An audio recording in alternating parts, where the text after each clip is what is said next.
लेकिन महाराज जी, कुछ माँ बाप अपनी झूठी मान प्रतिष्ठा के लिए बच्चों का जीवन खराब कर देते राधे हैं। राधे महाराज जी।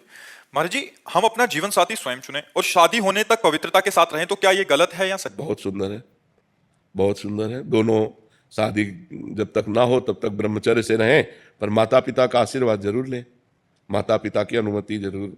जिस माँ ने तुम्हें गर्भ में 9 महीने रखा, तुम्हें पालन पोषण करके इतना बड़ा बनाया, उसके अधिकार को मत छीनिए।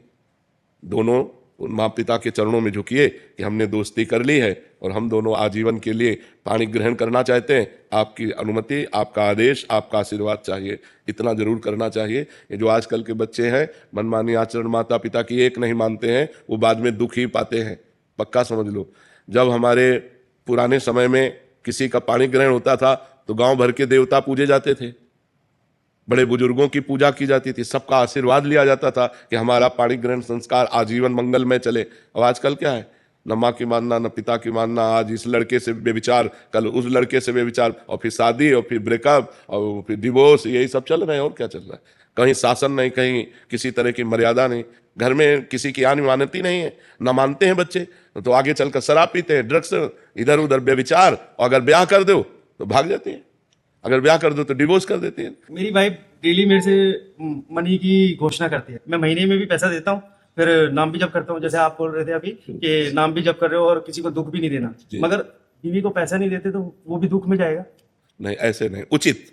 हमारी अर्धांगिनी हो, हमें 100 रुपया मिलता है, आप जानते हो, 100 रुपये में परिवार भी चलाना है, आपकी कामनाएं भी पूर्ण करनी है। आपको ऐसी कोई कामना नहीं करनी जो मैं अपनी स्थिति से कर्जा लूं या कुछ गलत करूं, ऐसा नहीं कर सकता। अर्धांगिनी वही है जो अपने पति के अनुसार चले, वो ऐसी कामना करेगी ही नहीं। वो तो कोशिश करेगी कि हम पति से कोई कामना न करें, उनके ऊपर कोई भार न पड़े, वो सुखी रहें, वो प्रसन्न रहें। ऐसी पत्नी मिलना बड़े भाग्य की बात है। आज का बहुत वातावरण गंदा होता जा रहा है। तो बहुत अच्छे बच्चे हो, ब्रह्मचर्य से रहो जब तक ब्याह ना हो, और फिर माता पिता की अनुमति से ब्याह करें। महाराज जी, इसमें एक प्रश्न था महाराज जी। बहुत सारे ऐसे प्रश्न आते हैं कि जैसे लड़का और लड़की दोनों शादी करना चाहते हैं और अपना पूरा जीवन एक दूसरे के साथ निभाना चाहते हैं, बट माता मान जाती है तो पिता नहीं मानते, पिता मान जाती है माता नहीं, नहीं मानती। आजकल माता पिता को भी सोचना चाहिए कि नया जमाना है।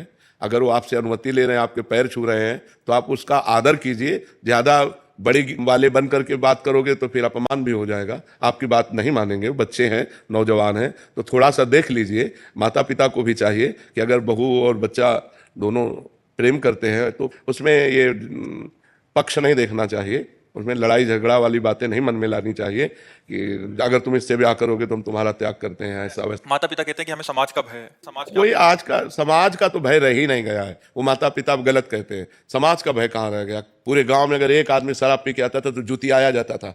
आज घर घर शराब रखी है, और अगर आपके घर में शराब नहीं है और ये सब नहीं है तो कोई आता भी नहीं।